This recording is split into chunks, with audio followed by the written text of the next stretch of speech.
Bien, vamos a tener en esta mañana un tema que se llama Derribando Argumentos. ¿Cómo se llama?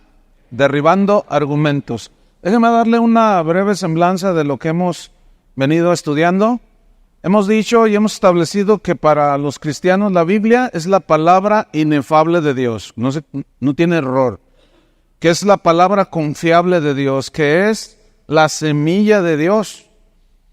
Y esto es muy importante entenderlo porque en el cristianismo de hoy se han ido infiltrando, incorporando algunas ideas, principios que vienen del mundo y los han adoptado a la iglesia, consejería basada en psicología humana, en fin. Entonces se ha estado haciendo a un lado la palabra de Dios. Y la Biblia es la fuente confiable en la que podemos nosotros extraer todos nuestros principios de fe, de moral, de conducta. Entonces, cuando en una iglesia se comienza a predicar que el ejemplo a seguir es Michael Jackson, algo anda mal, ¿cierto? Cuando en una iglesia se predica que para entender las cosas espirituales como la guerra espiritual, y un pastor habla de que hay que ver el Señor de los Anillos para entenderlo, algo anda mal. Entonces nosotros tenemos que volver a la Biblia, ¿sí? Porque la Biblia es la semilla de Dios y todo se reproduce según su género. Al desechar la Biblia, al menospreciar la palabra de Dios, se le comienza a agregar. Y hoy vemos la Biblia y el libro del Mormón, la Biblia y el Atalaya, la Biblia y el G12, etcétera, etcétera, etcétera. Jesús dijo, santifícalos en tu verdad, tu palabra es la verdad. San Pablo dijo, hablamos nosotros no con palabras enseñadas por la sabiduría humana, sino con las que enseña el Espíritu Santo. ¿Cómo enfrentó Jesús la tentación que Satanás estaba poniendo enfrente de él? Citando las Escrituras, ¿no es cierto? Esa fue la manera en la que Jesús dijo 3 veces, escrito está, escrito está. Hemos visto que la palabra de Dios es viva porque es eterna y es eficaz, porque nos ayuda a resolver cualquier problema de la situación humana, de la condición humana. Y esta palabra, dice la Biblia en Hebreos 4:12, no lo busque, que penetra hasta partir el alma, hasta dividir el alma del espíritu, separa las coyunturas y los tuétanos y discierne los pensamientos. Digan todos pensamientos, porque esto va a ser el tema, pensamientos. Dice que discierne las imaginaciones, las intenciones de la mente de las personas. Y obviamente viene un conflicto, ¿sí? Entonces las Escrituras son suficientes y únicas para nosotros los cristianos, al menos para esta congregación, ¿sí? Y no hay nada que las supere, no existe filosofía humana ni pensamiento humano que sea más elevado que los pensamientos de Dios, porque son más altos los pensamientos de Él. La Biblia dice que no hay nada creado que no sea manifestado en su presencia, todo va a estar desnudo, pero esto es ante la exposición de la palabra de Dios. Por eso la gente o se convierte o se enoja, o se rebela o se humilla. Pablo le dijo a Timoteo que toda la Escritura era inspirada por Dios, que tenía el aliento de Dios, que tenía la vida de Dios.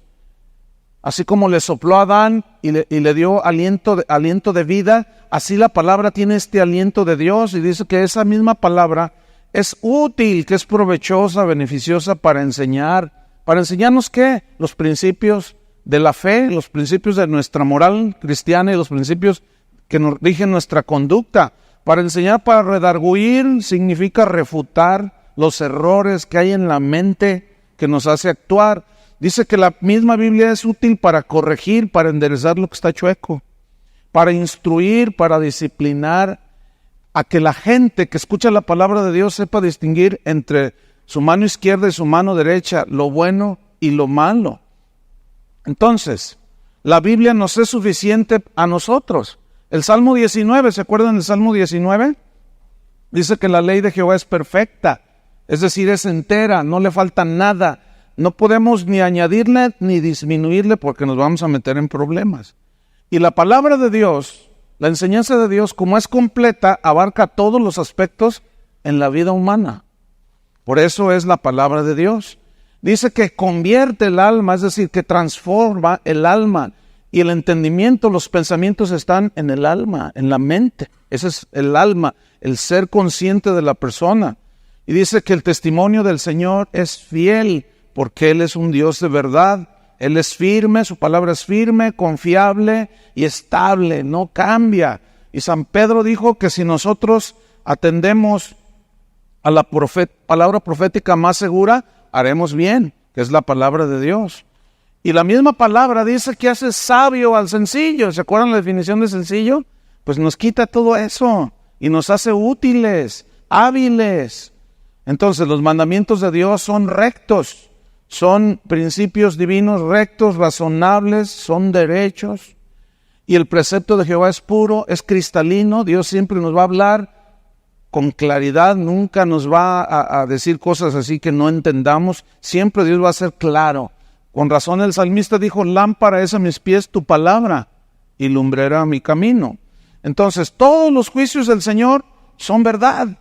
Entonces la misma Biblia se defiende a sí misma cuando dice, no le añadirás ni le quitarás. ¿Por qué? Porque es la palabra de Dios. Entonces tenemos que tener cuidado. Pero el tema de hoy, que se llama derribando argumentos, nos va a dar luz respecto a las ideas, a los razonamientos, a los pensamientos que nosotros tenemos. Y va a abrir su Biblia en 2 de Corintios capítulo 10, versículo 4. 2 de Corintios 10, 4. Y vamos a leer allí. Dice, porque las armas de nuestra milicia no son carnales, sino poderosas en Dios para la destrucción de fortalezas, derribando argumentos y toda altivez que se levanta contra el conocimiento de Dios y llevando cautivo todo pensamiento a la obediencia de Cristo. Uno de los engaños favoritos de Satanás, o estratagemas, ¿sí? Estrategias de Satanás para engañar a las personas, es a través, fíjese qué ironía, de las religiones. Ese es uno de los estratagemas favoritos de Satanás. Todas esas ideas, argumentos que el hombre ha esgrimido y ha escrito y bueno, las culturas se van formando a través de pensamientos que se van haciendo conductas. Todos hemos escuchado a gente decir que todas las religiones son buenas. La gente dice que todas las religiones llevan a Dios. ¿Todas? ¿Será cierto? ¿Tendrá estas ideas, argumentos, tendrán apoyo en la Biblia? ¿Todas las religiones llevan a Dios o solo hay un camino? Y ahí ya se están contrapunteando dos ideas, dos pensamientos, dos argumentos. Unos dicen, pues la religión que tengas, todas las religiones llevan a Dios, y por otro llega Jesús y les dice, todos los que vinieron antes de mí son ladrones y salteadores. Pero yo soy el camino, la verdad y la vida. Y nadie va al Padre si no es por mí. Allí ya se contrapuntea. Dos ideas totalmente distintas. Entonces, yo hago una pregunta así al aire. Los que me escuchan no van a escuchar la grabación. Si la religión que usted tiene, fíjese bien lo que voy a decir. Si la religión que usted tiene no tiene base en la Biblia, no tiene argumentos suficientes para apoyar lo que usted cree, usted tiene una religión. Hay un término en medicina que se llama inoculación. ¿En qué consiste la inoculación? Según el diccionario dice que consiste en introducir al organismo con fines terapéuticos agentes patógenos o toxinas, sus toxinas. Todos en algún momento de nuestra vida nos han vacunado, ¿cierto?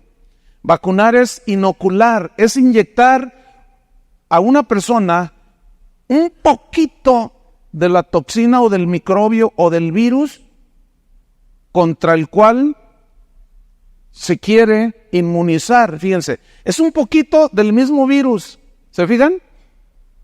Es lo que se conoce como antídoto. Los venenos de las serpientes, todo eso, ¿cómo se hace el antídoto? Con un poquito del veneno del alacrán. Con un poquito del veneno de la serpiente se hace se hace una labor química allí que hace que quede inmune y ya no, el veneno y la enfermedad del virus ya no corra, entonces te inmuniza. Eso es la inoculación.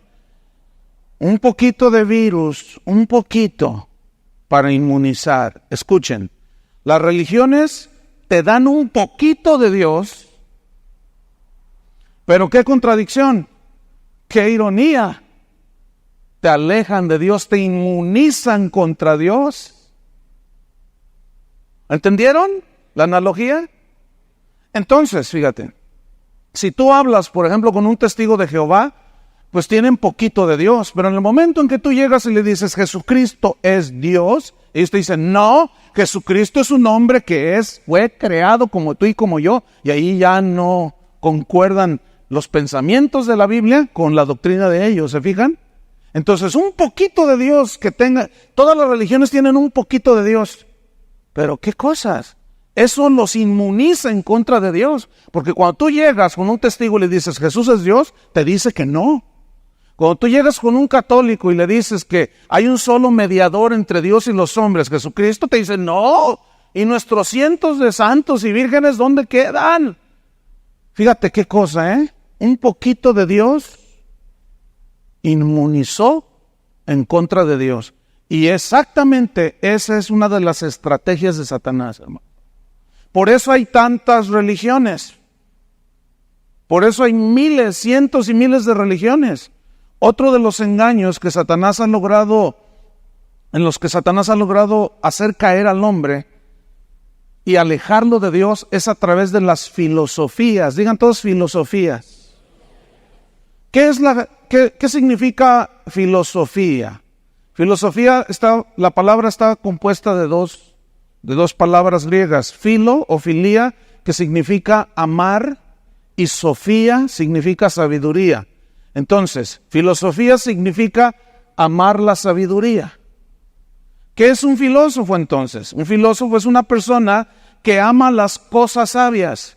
Un filósofo es aquel que ama las palabras sabias, el razonamiento sabio, y buscan los pensamientos profundos. Déjeme leerle un texto que tomé de un volumen que yo tengo que se llama Historia de la Filosofía, así se llama. Es de Editorial Planeta, en la página 10, es casi iniciando. Y dice así: la filosofía, que es un tratado de todos los filósofos, dice, la filosofía nace cuando el hombre empieza a intentar entender el mundo que le rodea. Pero lo comienza a hacer mediante su razonamiento, dejando a un lado la creencia de un ser superior. Entonces los filósofos, la gran mayoría, comenzaron a razonar porque empezaron a preguntarse de las cosas que les rodeaban, pero al no tomar en cuenta a Dios, entonces en sus razonamientos ellos decían que el sol pues era un dios, que la luna era una diosa, y comenzaron a razonar e hicieron a un lado la creencia de un ser superior. Ahora, ha habido filósofos cristianos, por supuesto, pero en general la filosofía, esa es la definición que da este volumen. Precisamente ahí es donde está el problema. Tratar de entender quién eres en base a tu razonamiento. No a lo que Dios dice que tú eres, sino lo que tú piensas que tú eres. Ahí está el problema. Porque la filosofía son razonamientos para entender el mundo que nos rodea. Pero repito, ahí está el problema. Tratar de entender quién eres, tratar de entender qué haces aquí en este mundo. Pero por tu razonamiento, por tus pensamientos, ahí está el problema. Tratar de entender a dónde vas. Ha dado filosofías de que la muerte no existe, de que la reencarnación, de que te mueres y reencarnas en una mosca y luego en una vaca, luego en un renacuajo y finalmente lo que eres. Preguntas como ¿cómo se sostiene el universo? ¿Qué hay después de la muerte? ¿Cómo apareció el ser humano? Entonces los filósofos, como es gente que ama las palabras sabias, razonan mucho. Son hombres pensantes y pensaban, ¿cómo aparecimos nosotros? ¿Cómo fue que existimos? Y comenzaban ellos a razonar, pero en base a su misma sabiduría. Ahora, la Biblia dice que la mente del ser humano está corrompida por el pecado. Por lo tanto, en consecuencia, las filosofías tienen origen corrupto. Por eso hay tantas filosofías, por eso hay tantas religiones, porque cada quien piensa lo que quiere. Pero nosotros los cristianos sabemos, y vamos a la Biblia, que es la palabra de Dios, del Dios eterno. Aquí están las respuestas de quiénes somos, qué estamos haciendo aquí y hacia dónde vamos. ¿Qué me ha pasado cuando yo me he arrepentido de mis pecados? En Romanos 1:28 dice así: y como ellos no aprobaron tener en cuenta a Dios, escuchen, ellos no aprobaron tener en cuenta a Dios, Dios los entregó a una mente reprobada. Reprobada significa rechazada. Entonces, el hombre que rechaza al Creador del universo, el hombre que rechaza al Mesías, Jesús, que es el único camino, dice que Dios lo abandona a una mente reprobada y rechaza cualquier razonamiento que el hombre caído tenga respecto de sí mismo y aún de Dios. En 2 Corintios 4:4 dice que el Dios de este siglo, ¿quién es? Satanás.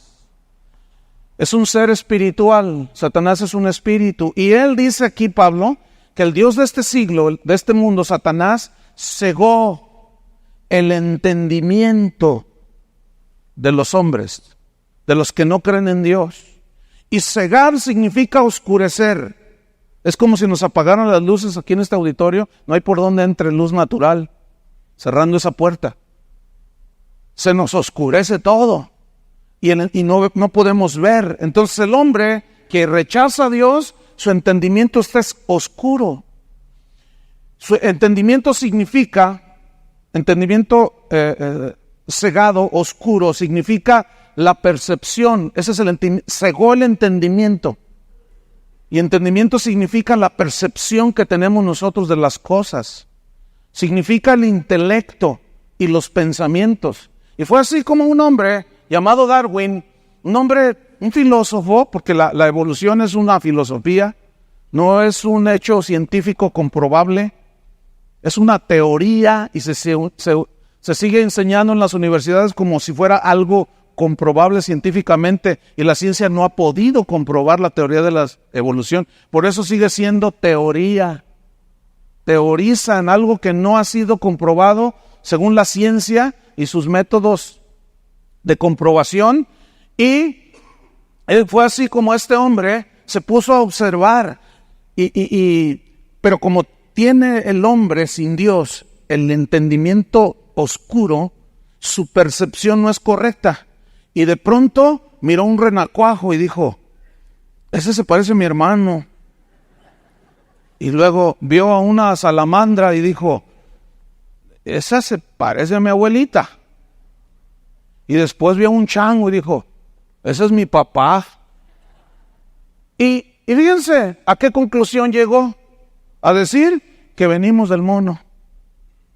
Su percepción totalmente.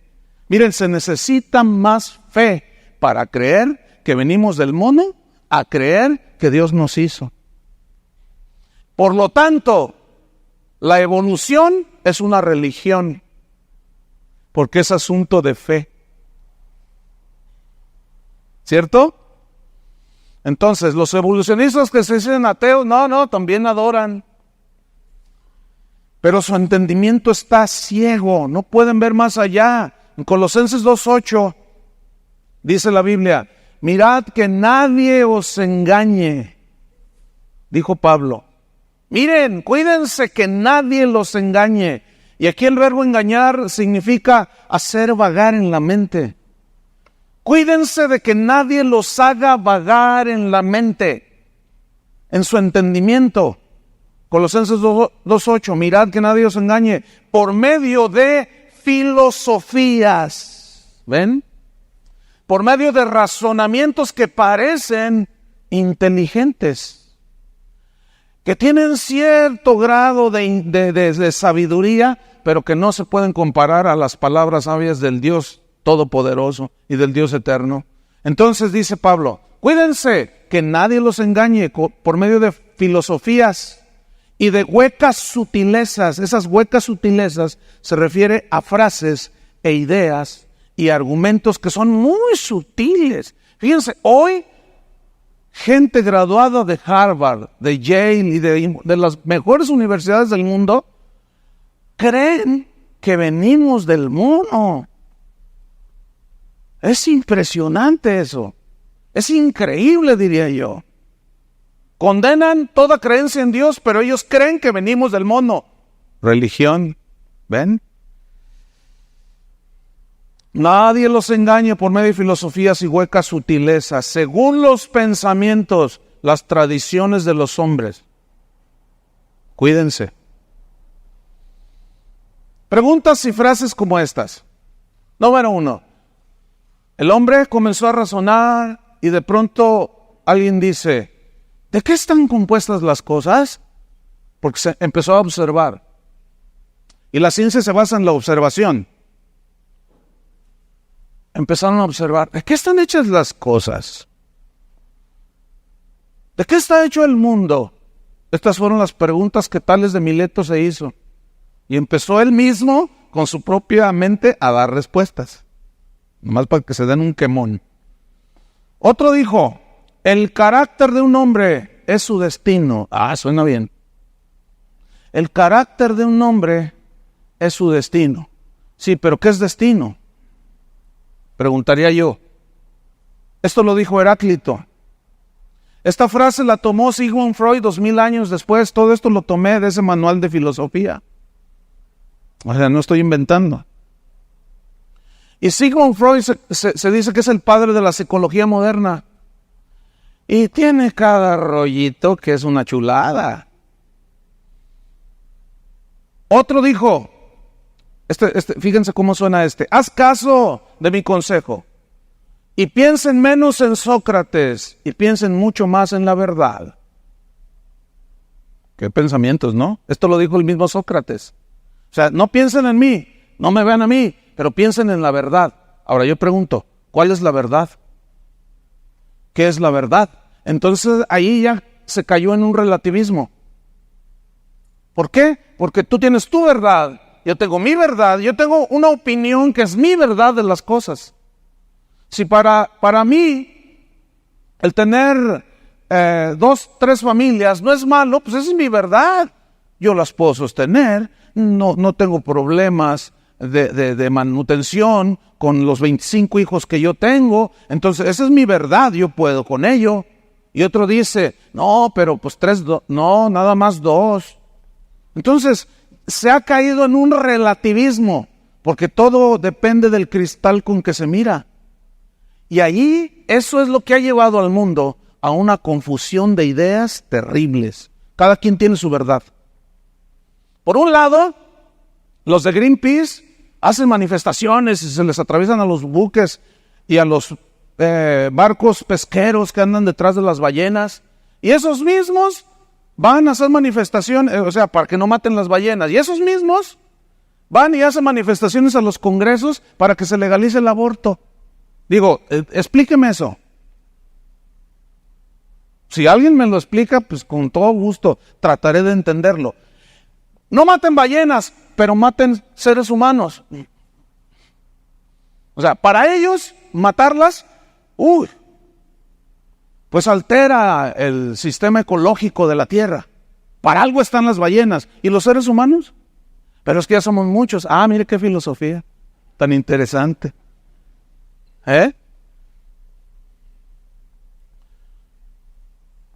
Otro dijo, si buscas la felicidad más allá de ti mismo, no es la felicidad lo que estás buscando, pues la felicidad está dentro de ti. Suena bonito, ¿no? Esa es la filosofía que rige actualmente, fíjense. Esta fue una frase de Plotino, un filósofo, pero paganote el tipo. Tenía 20,000 dioses. ¿Saben que este Plotino, sus restos son venerados en el Vaticano? Y se le tiene como un hombre de los más los pensadores más ilustres de la antigua Grecia? La felicidad está en ti. Oiga, si la felicidad estuviera en nosotros, ¿por qué se suicida la gente? Y ellos razonan, porque no buscan dentro de sí. Precisamente porque buscan y ven que lo único que tienen es pura frustración, pura condenación, por eso se quitan la vida. Y como cada quien tiene derecho de hacer de su vida lo que le da su gana, entonces yo decido suicidarme. Ese es otro pensamiento filosófico. Las mujeres de hoy dicen, yo soy dueña de mi cuerpo. Si yo quedo embarazada, nadie tiene derecho de decirme a mí qué hago yo con el producto, como si fueran galletas. Con el producto que tengo aquí en mi vientre. Si quiero lo dejo vivir y si quiero lo asesino. Y los gobiernos están legislando a favor del derecho de las mujeres a matar a sus hijos. Dios. Y todo eso en base a filosofías, argumentos, ideas que los sabios de este mundo razonan. Con razón la Biblia dice que Dios prendió a los sabios en la astucia de ellos. ¿Qué significa? Los dejó. ¿Se creen muy sabios? ¿Creen que esas son las respuestas para ustedes? Está bien, créanlo. Porque no tomaron en cuenta a Dios. Esta está buenísima.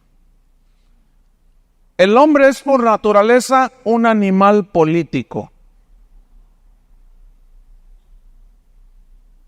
Pero se equivocó, más bien debería decir, el político es por naturaleza un animal.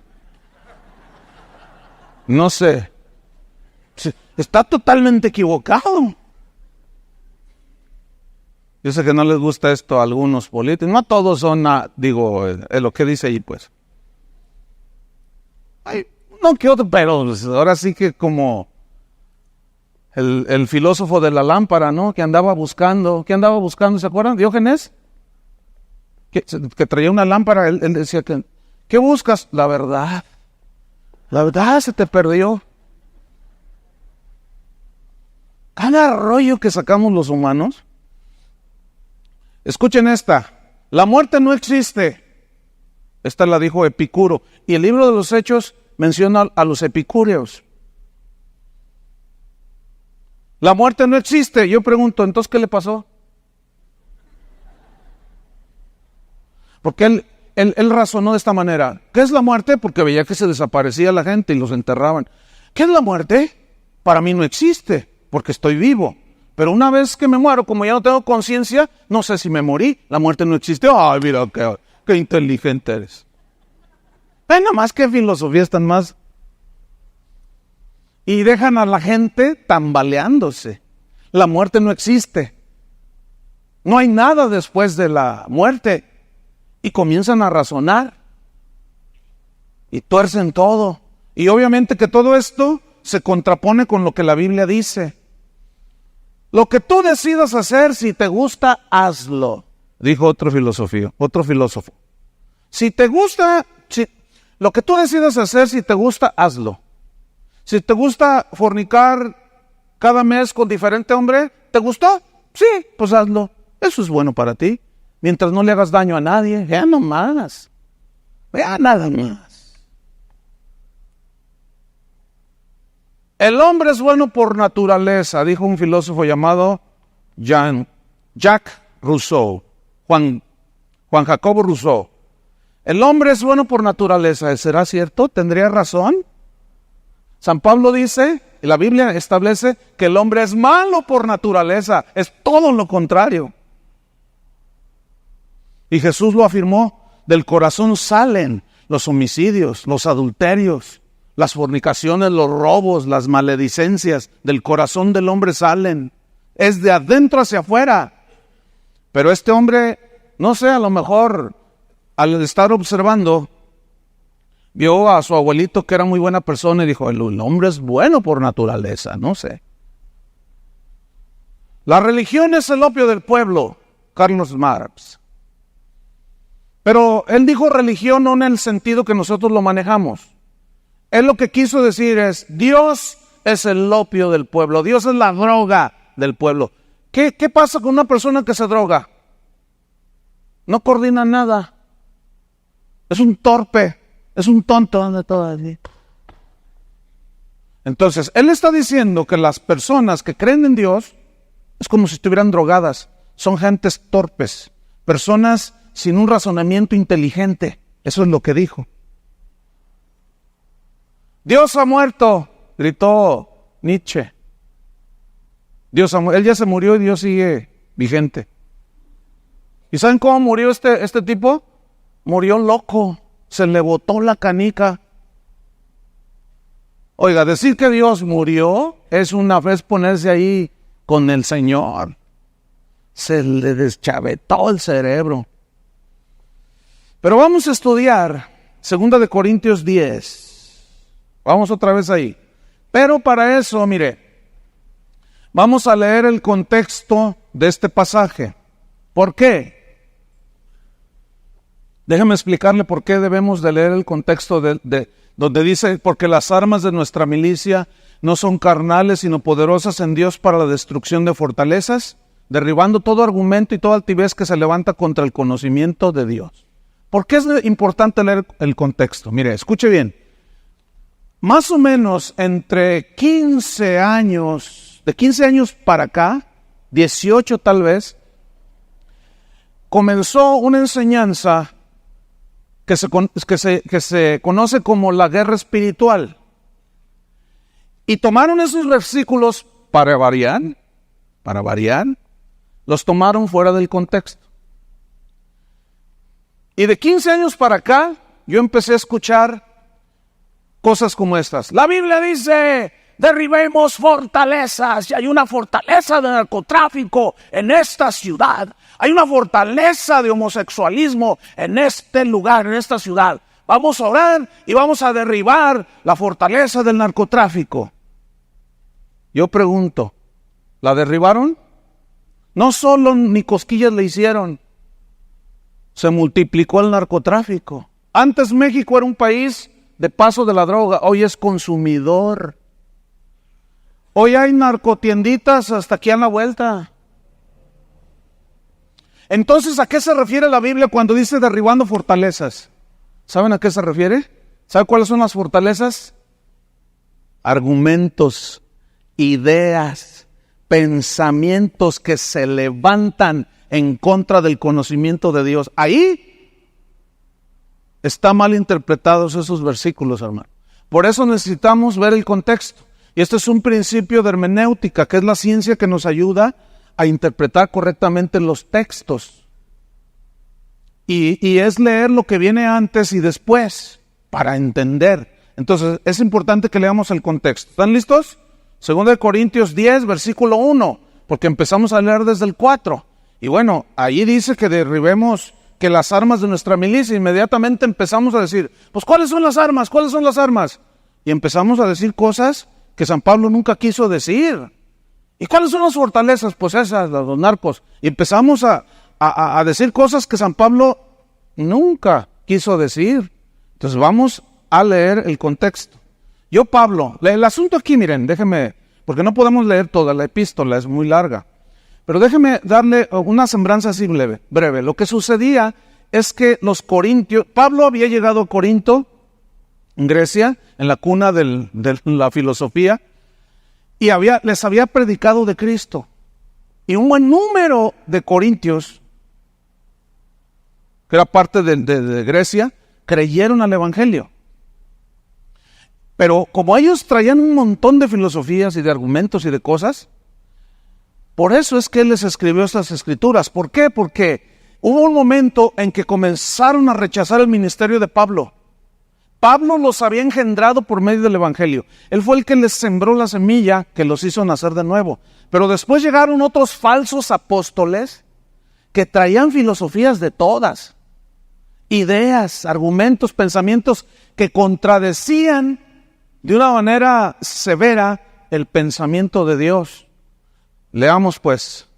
Yo, Pablo, os ruego por la mansedumbre y ternura de Cristo, yo que estando presente ciertamente soy humilde entre vosotros, mas ausente soy osado para con vosotros.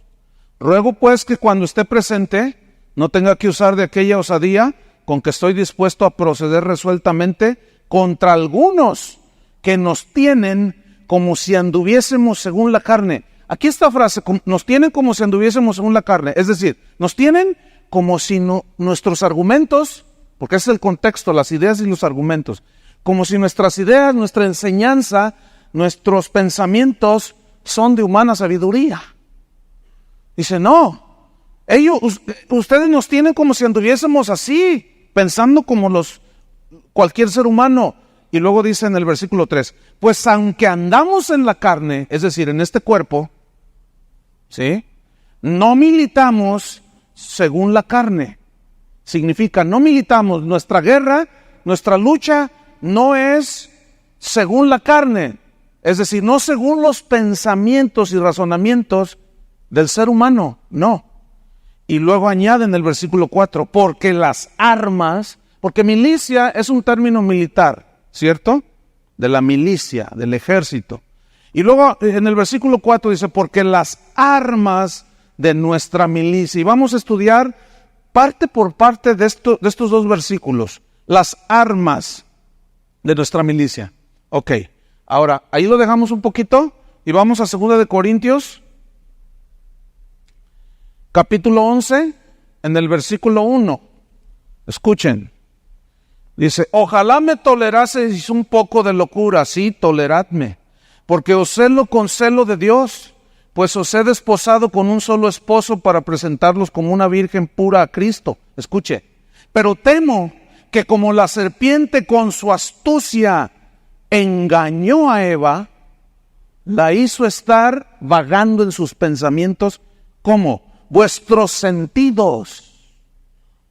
Y aquí habla de los sentidos del entendimiento. Vuestros sentidos sean de alguna manera extraviados de la sincera fidelidad a Cristo. Escuchen el versículo 4, porque si viene alguno predicando otro Jesús, que el que os hemos predicado, o si reciben otro espíritu que el que habéis recibido, u otro evangelio que el que habéis aceptado, bien lo toleráis. ¿Qué había pasado con los corintios? San Pablo les había dejado la palabra de Dios. Es como ahora. Si San Pablo existiera, iría con aquel pastor y le dijera, oye, para ti, ¿quién es el ejemplo a seguir? Pues Michael Jackson. ¿De dónde sacaste eso? Oye, ¿cómo puedes entender espiritualmente la guerra que hay? Pues viendo las películas del Señor de los Anillos. ¿De dónde sacaste eso? Vienen otros predicándoles de otro Jesús, de otro evangelio, con otras ideas, y ustedes no hacen nada. Ustedes no dicen nada. Digo, ¿qué acaso no les enseñé el evangelio? ¿Por qué han aceptado otras ideas totalmente extrañas del evangelio? ¿A quién se le ocurre, Corintios? Es ahí, bajo ese contexto, lo que viene antes y después, que vamos a tomar en el versículo 4 de capítulo 10, las armas de nuestra milicia. Digan todos las armas. Armas. Significa, en el original, implementos, utensilios, herramientas. Pero habla de utensilios de ofensiva en la guerra.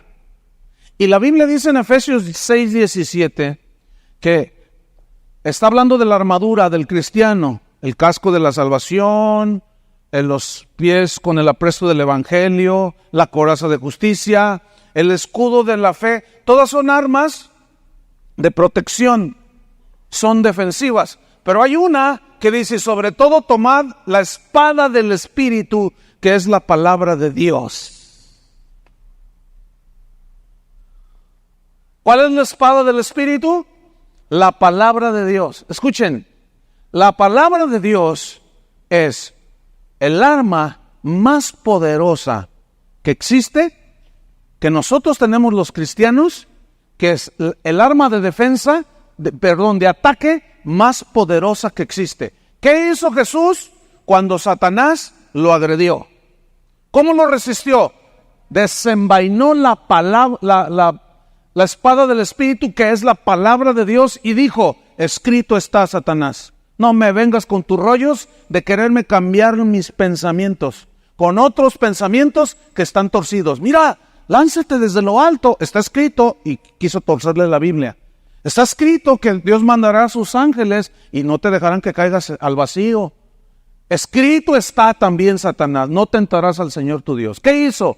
Órale, toma una vez, y luego lo hirió al diablo, y luego otra, toma, y luego otra. ¿Con qué? Con la palabra de Dios. ¿Y qué es la palabra de Dios? El pensamiento de Dios, los argumentos de Dios, los razonamientos de Dios, ¿no? Pero Satanás es un ser que piensa. Por eso le dijo: me temo que como la serpiente, Satanás engañó a Eva con su astucia. ¿Cómo fue que la engañó? ¿Con que Dios os ha dicho que no coman de este árbol? Y ella dice: sí, dijo que no, que ni lo toquemos porque nos morimos. Y le dice: no moriréis. Porque sabe Dios que si tú comes de este, te harás igual a Dios. Ya suplantó el argumento, el pensamiento de Dios por el pensamiento y el argumento de Satanás. Ese es el engaño favorito. Por eso hay tanta religión. Piensa lo que quieras de Dios. Mira, tú haz la adoración que tú quieras. Por eso hay tanta filosofía. ¿Y qué son religiones y filosofías? Argumentos. Son pensamientos. Creo que vamos comprendiendo, ¿verdad? Ok, las armas, los implementos, las armas ofensivas para la guerra, las armas. Ahora, ¿qué tipo de guerra? ¿Contra qué o contra quién es la guerra en estos versículos? Porque Efesios 6 habla de que no tenemos lucha contra carne ni sangre, sino contra huestes espirituales de maldad en las regiones celestes. Ok, ahí también habla de otro aspecto de la guerra espiritual, que no es lo que estamos hablando. Según el contexto de 2 Corintios 10, aquí la guerra, la milicia que Pablo menciona, la lucha espiritual es de ideas, es de argumentos.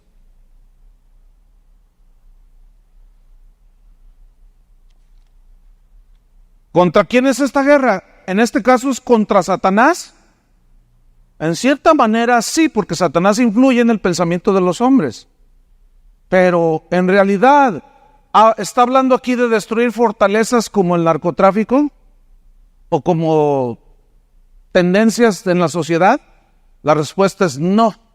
Entonces, ¿contra qué es la guerra? En este caso, repito, es contra argumentos, porque el mismo contexto nos lo dice. Las mismas escrituras nos lo están diciendo. Repetimos, las armas, los utensilios de nuestra milicia, digan todos milicia, viene del griego estrategia, de donde se deduce estrategia. Y habla de la milicia, del servicio militar, de enfrentar contra el enemigo. Si ustedes se fijan, las guerras se ganan en base a ¿qué? Estrategias. No nada más salen y pum, pum, pum, avientan balazos por todos lados. No. Los generales, los capitanes son estrategas. ¿Qué es una estrategia? Son pensamientos. Mira, nos vamos a ir por la izquierda, ustedes van por la derecha, otros les llegan por la retaguardia, otros yo voy a mandar los aviones para que apoyen a la infantería. Vamos a hacer esta estrategia. Y son pensamientos de ataque. ¿Estamos o no? ¿Han visto esas películas de combate, digo, los que son de Timbiriche para atrás? Donde, ¿se acuerdan a Big Morrow, el sargento, que iba ahí con su ametralladora, 9 milímetros, y de pronto llegaba uno de los atalayas y decía, hacían señas, que los alemanes ahí andaban, entonces no podían hablar, pero como ellos estaban adiestrados en las estrategias, les decían,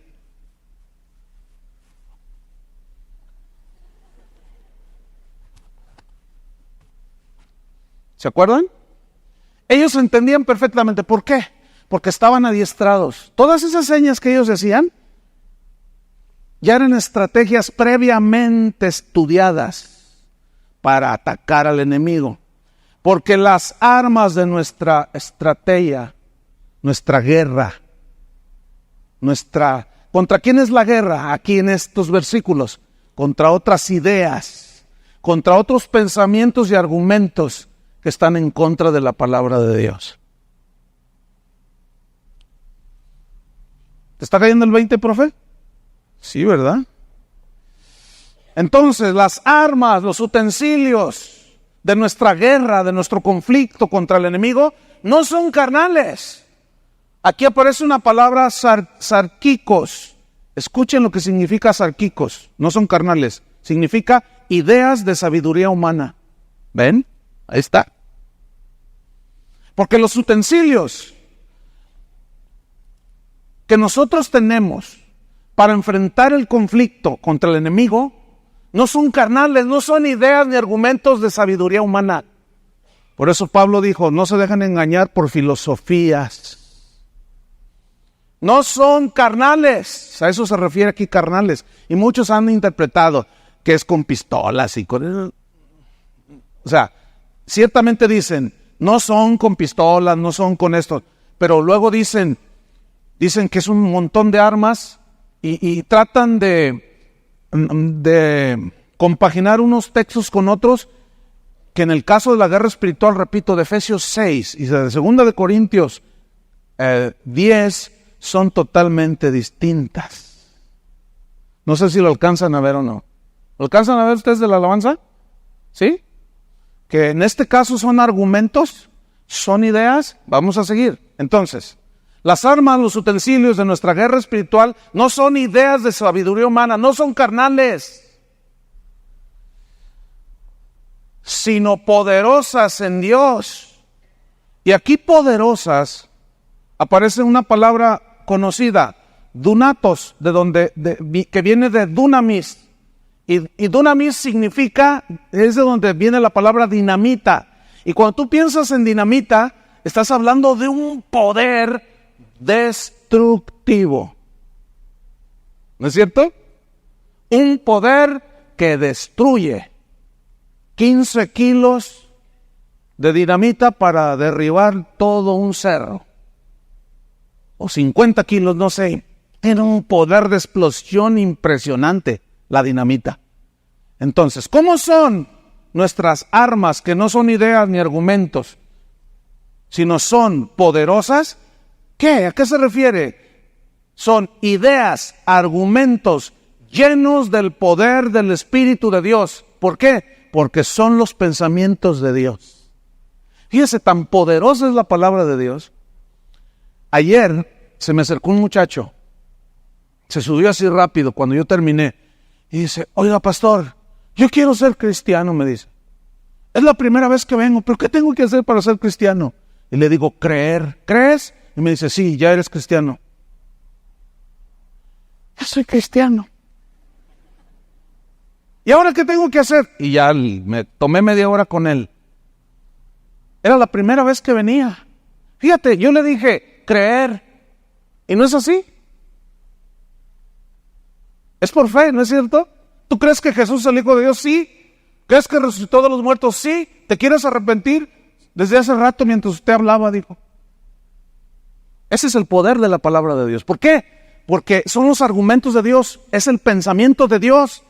Por eso es que es una aberración lanzar desde un púlpito argumentos humanos, que Michael Jackson, que el Señor de los Anillos, que quién sabe cuánto rollo. No, hermanos. Por eso Pablo decía, porque las armas, los utensilios de nuestra estrategia militar para luchar no son ideas de humana sabiduría, sino son argumentos e ideas que son poderosas en Dios, tienen el poder de la dinamita, que destruyen ¿qué? Los pensamientos de Satanás, los pensamientos torcidos, y eso viene más abajo. Poderosas en Dios para la destrucción. Estoy en el versículo 4. Digan todos destrucción. Fíjate, armas poderosas en Dios que son argumentos llenos del Espíritu Santo, porque es la palabra de Dios, para la destrucción, porque la dinamita destruye, hace pedazos y añicos todas las cosas, ¿no es cierto? Para la destrucción, y aquí viene del griego que significa arrojar por tierra, tumbar, significa, derribar con fuerza. ¿Han visto alguna escena en la televisión o en el cine cuando explota la dinamita? ¿Qué hace? Derriba todo. Y todo lo lanza al suelo. Y los que están cerca, la onda expansiva los tira hacia el suelo. Porque tiene la dinamita un poder de derribar. Y eso es lo que tiene exactamente la palabra de Dios en cuanto a lo que se refiere a argumentos contra argumentos. La palabra de Dios tiene el poder para derribar con fuerza. ¿Derribar qué? Precisamente las ideas que están en contra de Dios, los argumentos que están en contra de Dios y toda predicación barbajana que no tiene que ver nada con las Escrituras. Porque las armas, los utensilios de nuestra guerra no son ideas de sabiduría humana, sino son ideas poderosas, tienen el poder de la dinamita para destruir argumentos, fortalezas, dice, para la destrucción de fortalezas. Y aquí viene de la palabra griega okuroma, que significa fortificaciones. Pero escuchen, el diccionario dice que esta palabra okuroma, escuchen, se utiliza en referencia a los pensamientos e ideas en las que reposa la confianza humana y la sabiduría humana. En otras palabras, lo que está diciendo aquí es que Pablo dice, nosotros no tenemos pensamientos de sabiduría humana, sino son pensamientos y argumentos que tienen el poder de la dinamita para destruir, para arrojar por tierra, ¿qué? Todos los pensamientos y las ideas en las cuales reposa la confianza humana. Escuchen bien. Cuando Jesús dice, no os afanéis qué es por vuestra vida, qué habéis de comer, qué habéis de beber, porque la vida es más que el alimento. Eso dijo Jesús, ese es el argumento de Dios. Porque ustedes valen más que los pájaros, ustedes valen más que las flores del campo. Ese es el argumento de Dios, ese es el pensamiento de Dios. Pero ¿qué haces tú? Te afanas. Dices, no, otra casa, otro carro, más dinero, 3 trabajos, quiero más, quiero asegurar mi futuro, quiero hacer lo otro, quiero más para allá. Y luego el Señor te dice, espérate. ¿Qué no escuchaste lo que te estoy diciendo?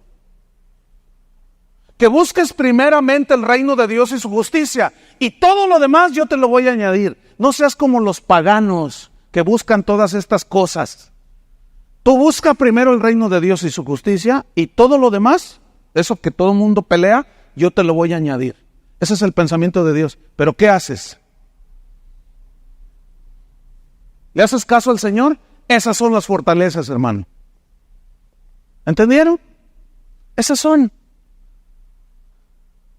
Está el pensamiento de Dios, no os unáis en yugo desigual con los incrédulos. ¿Qué compañerismo tiene la luz con las tinieblas? Ahí está la muchacha, enamorada del pagano. O el cristiano enamorado de la pagana. Y Dios es absoluto y dice, no. Ahí ya se contrapuntean dos ideas, dos pensamientos. Por una parte Dios dice, no, y no solamente, no es como los padres terrenales que te dicen, no agarre. ¿Y el niño por qué? Porque yo lo digo. No. Dios te dice no y te dice la razón por qué no. Porque ¿qué compañerismo tiene la luz con las tinieblas? Cristo con Satanás. No te puedes involucrar en una relación de matrimonio. Un hijo de Dios con un hijo del diablo. Ese es el pensamiento de Dios. Pero el pensamiento del muchacho y de la muchacha es, ¿qué tiene? Es bueno, es mejor que los otros. Y ya se están contrapunteando dos ideas. Por eso es que cuando se predica la palabra de Dios, o te enojas o te conviertes. O te ofendes o te arrepientes. Tengo aquí, me acaban de entregar un fax que me llegó de un pastor, donde me está regañando. Me está diciendo que me calle por lo que estoy predicando. Le llegaron algunas enseñanzas que porque estoy dañando al cuerpo de Cristo. Pues yo no los veo así todos a ustedes así. Yo los veo cada vez más entendidos y más cuerdos y más así. Como ayer en la reunión de mujeres, me estaba diciendo mi esposa anoche que entró una mujer y les empezó a dar folletos con doctrinas raras y para pronto las mismas señoras. A ver, oye, ¿qué dice aquí? No. A ver, luego. Oye, esa señora trae cosas locas ahí. Así la agarraron. A ver, ¿qué está? No, no, esto no es bíblico, señora. ¿De dónde lo sacó? ¿Quién es usted? Ya me voy. Pues chíspale de aquí, órale. Pero cuando la gente es ignorante de la palabra de Dios, ¿qué sucede? Los engañan bien fácil. Y este pastor, si se lo leyeron, no se lo voy a leer. No, tampoco sea morboso. No. Pero dice que yo estoy dañando el cuerpo de Cristo por lo que estoy predicando, hágame favor. Pero cuando me di cuenta quién firmaba el fax, dije, con razón, pues es un tranza, se roba la lana de la iglesia. Traicionó a un hermano, pero de una manera que Judas le quedó cortito. Dije, no, pues con razón, y mañana le voy a hablar por teléfono. Oye, quiero platicar contigo respecto a la exhortación de que me callara la boca. ¿Qué te parece si hablamos? Me va a decir que sí, porque él, según él, yo estoy mal. ¿No será que le caló? Porque, como dice la sabiduría del pueblo, el que nada debe, nada teme.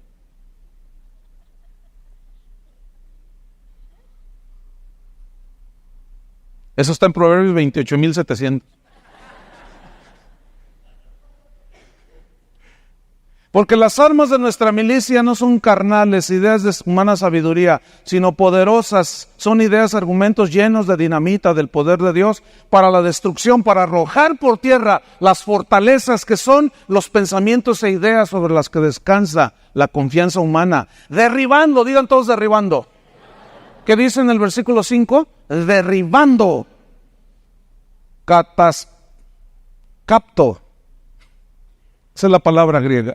No le ponga así a su hijo. Catascapto. Significa, ¿saben qué significa? Derribando. Catascapto significa cavar desde la raíz para arrancar. Cavar ahuecando alrededor.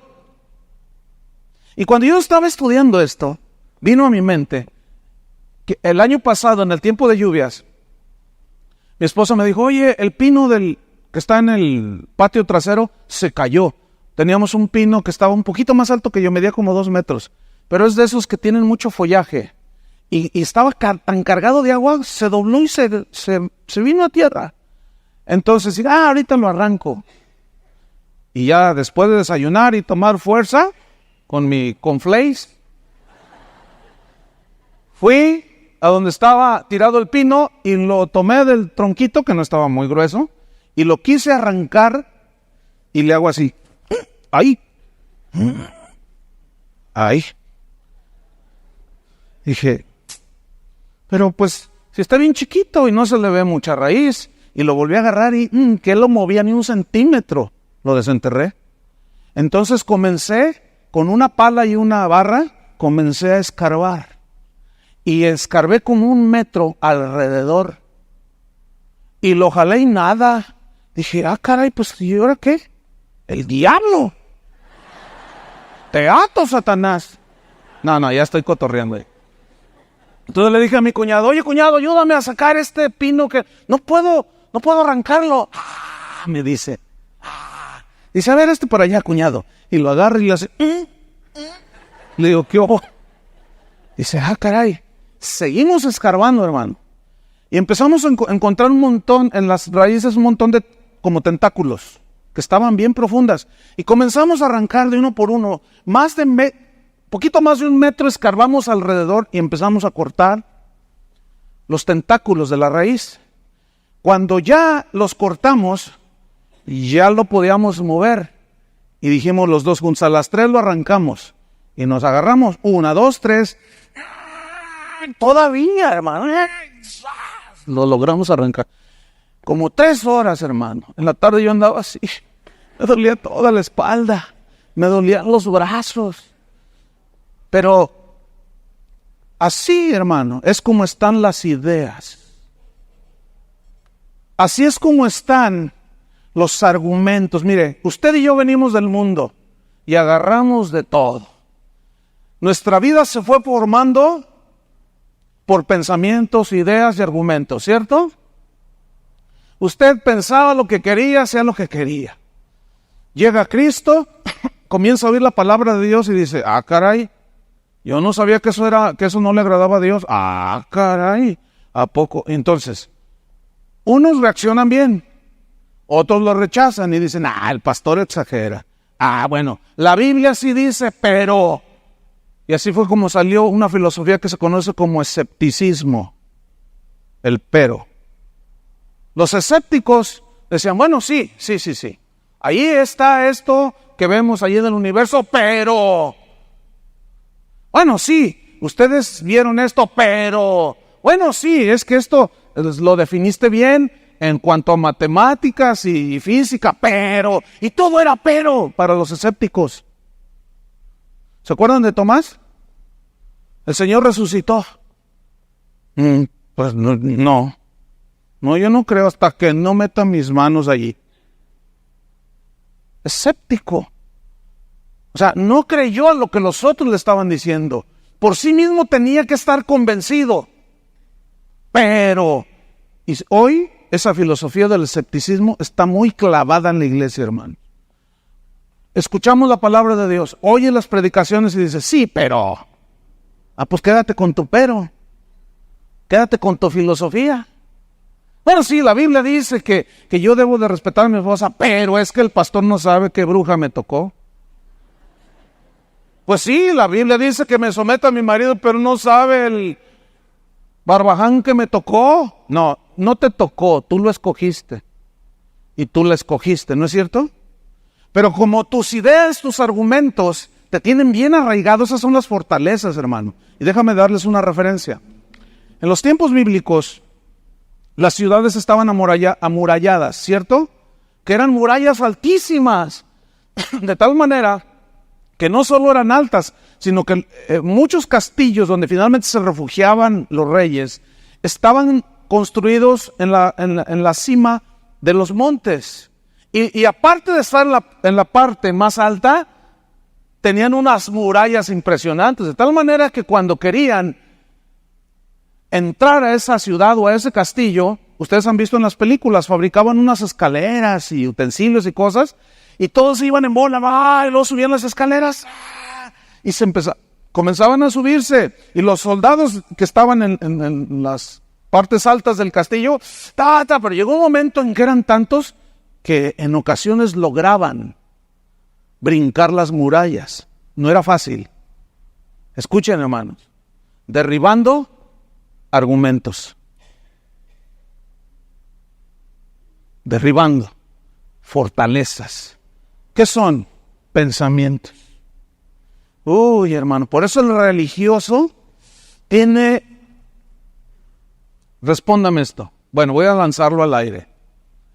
La manifestación religiosa de esta semana que pasó, millones de personas detrás de un ídolo mudo. Hasta ellos mismos lo definen como la llevada, porque pues como no puede caminar, lo tienen que llevar al ídolo. Ok, yo pregunto, esa gente que manifestó un fervor religioso, ¿qué fue después del 12 de octubre? ¿Su vida a dónde regresó? ¿A los mismos adulterios, mentiras, fraudes, robos? Porque la mayoría es gente de aquí de Guadalajara, y Guadalajara está llena de eso. ¿Dónde está la maldad? En el corazón de la gente. Pero como están inoculados en contra de Dios, tienen su religión. Ahora usted dígales que hay solamente un mediador entre Dios y los hombres y te linchan. Se te ponen, pero la cosa se pone durísima. ¿No es cierto? Que tú les digas, no, mira, el que murió en la cruz no fue ni Pedro, ni Pablo, ni Juan Diego. Fue el Señor Jesucristo. No, pero ellos son... Uy, derriba esa fortaleza, a ver. ¿Se fijan? Eso es a lo que se refiere. Y hay cristianos en las iglesias cristianas que tienen unas fortalezas, unos argumentos que no son los argumentos de Dios. A eso se refiere. Pablo le está hablando a los cristianos, corintios, no le está hablando a los paganos. Ustedes tienen unas fortalezas, pero las armas con las que yo guerreo no son armas carnales, no son ideas y argumentos de los hombres, sino son las ideas de Dios, el pensamiento de Dios. Por eso dice, derribando argumentos. Argumentos son razonamientos, pensamientos, obviamente contrarios a Dios. Derribando, cavando, haciendo hueco alrededor para sacar de raíz estos pensamientos, estas fortalezas. ¿Y qué más? Toda altivez. Aquí toda altivez se refiere a razonamientos que tratan de ponerse arriba de la palabra de Dios.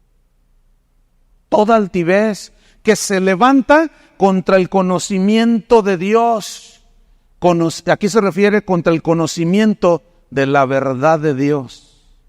¿Se acuerdan que en el capítulo 11 les dijo, me temo que como la serpiente con su astucia engañó a Eva, así vosotros seáis extraviados en vuestros sentidos? Percepción, ideas, argumentos de vuestra sincera fidelidad a Cristo. Terminamos. Llevando cautivo. Digan todos cautivo. Llevando cautivo. Esta palabra cautivo significa subyugar, llevar bajo control. ¿Qué? Los pensamientos contrarios a la Biblia. Es decir, fíjate, que las armas, como son de ofensiva, tenemos que exponer los argumentos de Dios desde el púlpito. ¿Entienden? Y muchas veces es agresivo, porque toda arma es agresiva. Toda arma de ataque es agresiva, toda. Y en este caso la palabra de Dios tiene su agresividad. Cuando Jesús dijo, no vine a traer paz a la tierra, sino, ¿qué? Espada. ¿A qué se refiere? Por otro lado dice, mis pasos dejo, mis pasos doy. Y luego se vuelve acá y les dice, porque empezaron a dividirse contra de él, lo que él enseñaba, y dijeron, yo no vine a traer paz a la tierra, sino disensión. Porque su palabra disentía totalmente de los religiosos, de las ideas religiosas del tiempo de Jesús. Terminamos. Llevando cautivo. Yo dije que significa subyugar, llevar bajo control. Y esto habla como de un policía, escuchen bien, que ve un enemigo, un ladrón, un asaltante, que va armado. Pero el policía también trae un arma. Pero no vamos a pensar en los asaltantes de hoy, porque los asaltantes de hoy están mejor armados que los policías de hoy. Vamos a pensar en los de antes. ¿Ok? Porque ahora salen los policías con su 38 y el asaltante le saca un cuerno de chivo. No, pues nunca le va a ganar. Pero en teoría, siempre un policía está mejor armado y más capacitado que un asaltante. Entonces lo ve que asalta, comete un delito y saca su arma. Y va sobre él y le dice, manos arriba. Y él le dice, manos arriba, mangos, dice. Y le empieza a tirar. Y el otro también, y se agarran. Y de pronto el policía hiere al ladrón, le da un rozón y tira el arma y corre. Y se va sobre él, y lo alcanza. Y cuando lo alcanza, le hace un 4 al brazo, cual 1000 máscaras, le hace un 4 y lo somete, le tuerce el brazo así y luego se lo levanta, lo tuerce y luego se lo levanta, hace esto y luego lo empuja hacia adelante. ¿Los han visto en la televisión cómo los tiran al suelo? Eso es derribar, hermanos. Eso es subyugar y es violento. Lo agarra ¡tum! Y luego lo tumba así, le pone el pie encima y todavía le dice así, y que suéltame, cállese la boca, quieto, y luego llega otro policía y le pone el pie aquí en la rodilla y todavía se lo dobla. Eso es subyugar, hermano, a un delincuente ¿Qué significa entonces llevar cautivo todo pensamiento? No, que todas las religiones, que cállese la boca. Que cada quien es libre de hacer lo que quiera, cállese la boca. Y no hable. Que Cristo no es Dios, cállese. Llevando cautivo, subyugado todo pensamiento.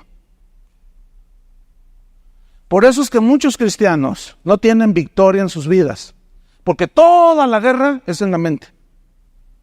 Las ideas, toin, toin, los pensamientos. Y hasta con esta. Resulta que anoche tuviste un sueño feo, que tú sabes que está feo. Y luego te levantas todo deprimido así. Y el diablo, ya ves, ya soñaste feo, ya pecaste. ¿Pecó por soñar feo? Bíblicamente no. Entonces, ¿por qué está todo agüitado así? Ahí es donde hay que tener la lucha, hermano. A mí no me vengas con eso, Satanás. El sueño es algo que está dentro del ser humano que la misma ciencia no ha podido explicar. ¿Por qué nos levantamos y decimos, ay, anoche soñé? Claro, Walter Mercado te da explicaciones esotéricas, ¿no? Pero pues eso está más torcido que... Olvídense, ¿no? Entonces, terminamos. Llevando cautivo, órale, sobres, hermanos. ¿Sobres quién? ¿Dónde fue? Llevando cautivo, subyugando, llevando bajo control. ¿Qué? Terminamos. Todo pensamiento, digan todos, todo. Todo pensamiento. Es decir, todo propósito y artificio de la mente. Eso ya es desafío, hermanos. Digo para ustedes. Si no le dan pamba,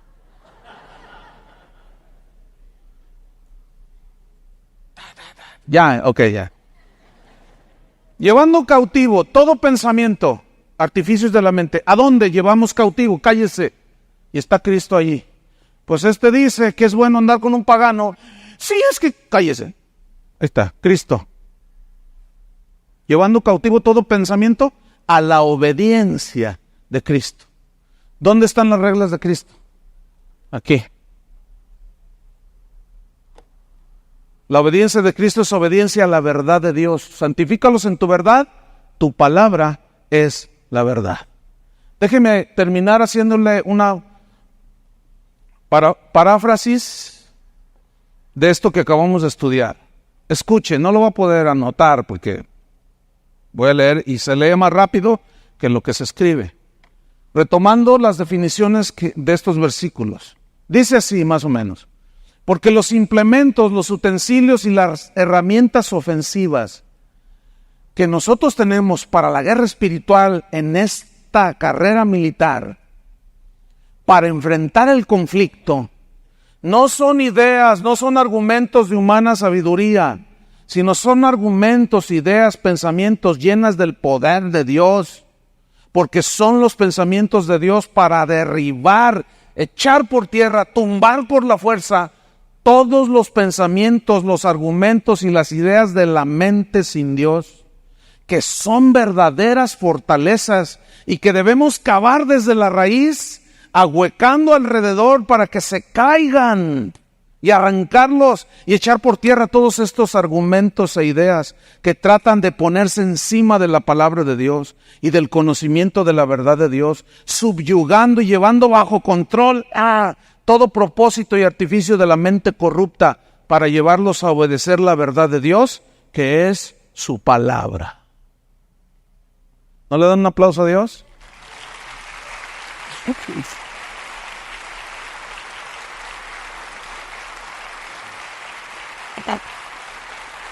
Amén. Por eso no les gusta a muchos. Por eso no les gusta a muchos. El viernes un pastor me dijo, ay pastor, fíjate que pues él está cursando la escuela bíblica, él es pastor de una iglesia aquí en Guadalajara, y me estaba diciendo, fíjate pastor que a raíz de las enseñanzas que estamos llevando, ahora yo les empecé a predicar la palabra de Dios. Le dije, ay pues ¿qué les predicabas? Ay, si te dijera qué les predicaba. Pero ¿qué crees? Dice, ha habido dos reacciones. Ha habido un sector de mi congregación que ha dicho, pastor, desde que usted empieza a predicar tan diferente, mi vida ha cambiado. Dice, qué poder tiene la Biblia, dice. Pero hay otro sector que me ha dicho, no nos hable de eso, pastor. Háblenos de milagros. Miren, la iglesia tal, les hablaron que se les apareció un angelote. Y les soplaba y traía su arpa. Háblenos de milagros extraordinarios. No, les dice. Les voy a hablar de la palabra de Dios y eso va a traer los milagros. No. Háblenos de lo que le hablan en las demás iglesias. Pues que les hablan en las demás iglesias. ¿Ah? Yo le dije, tienes ahí un reto, dice, enorme. Dice, pero no voy a dejar. Voy a predicarles la palabra de Dios. Llevando cautivo todo pensamiento. Pónganse de pie y abran su Biblia en Romanos 12. Romanos 12. Les dijimos que si no traían Biblia hoy, Chuy García, que no cumplió con su ministerio. Romanos 12, ¿ya lo tiene? Ahí no termina la cosa porque bueno, ok, ya somos cristianos, estamos nosotros en un proceso, pero yo quiero que leamos Romanos 12, ¿ya lo tiene ahí? En el versículo número 2, dice así, no os conforméis a este siglo. ¿Qué significa? Conformar es no se hagan a la forma del pensamiento, siglo es mundo, del sistema de vida del mundo. No se hagan a la misma forma de pensar del mundo. No tengan las mismas prácticas que tiene la gente del mundo. Eso significa, no os conforméis a este siglo, sino transformaos, digan todos transformaos. Esto ya lo hemos enseñado con anterioridad. Y aquí aparece la palabra griega metamorfosis. Es decir, que tiene una forma, meta después, morfosis, forma. Habla del gusano. ¿Se acuerdan en la escuela cuando nos enseñaban eso? De un gusano que se transformaba en mariposa. ¿Se acuerdan? Entonces, escuchen. No se conformen a la forma de pensar del mundo, como ellos argumentan y tienen sus ideas, no. Sino, ¿qué? Transfórmense de gusanos a mariposas. Sufran una metamorfosis. ¿Cómo vas a sufrir esta metamorfosis? Por medio de la renovación de vuestro entendimiento. ¿Qué significa renovación de vuestro entendimiento? Que tú traes en tu cerebro, ya vienes programado a hacer lo que te da tu gana, a no sujetarte, a hacer cada cosa que tú creías, pensabas que para ti era bueno y todo. Pero ahora llegas a Cristo y Cristo establece su palabra, entonces se van a contrapuntear tus pensamientos con los pensamientos de Dios. Y dice, ahora vas a tener que volver a reprogramar tu entendimiento con los pensamientos de Dios. Eso significa. Renovaos, transformaos por medio de la renovación de vuestro entendimiento. ¿Para qué dice? Para que puedas comprobar cuál sea la buena voluntad de Dios, agradable y perfecta. Totalmente cuerdos, totalmente entendidos, con la percepción bien puesta. Y es así como se desarrollan los frutos, la prudencia, la paciencia, con una mente bien centrada. ¿En qué? En los pensamientos de Dios. Tenemos toda la vida que nos resta, hermanos, para renovar nuestro entendimiento. Por eso es muy importante leer la Biblia. Por eso es muy importante escuchar los mensajes grabados y volverlos a escuchar. Y haga sus notas. Y enséñeselas a otros. Viva lo que lee. Para que entonces su mentalidad cambie. Y por consecuencia va a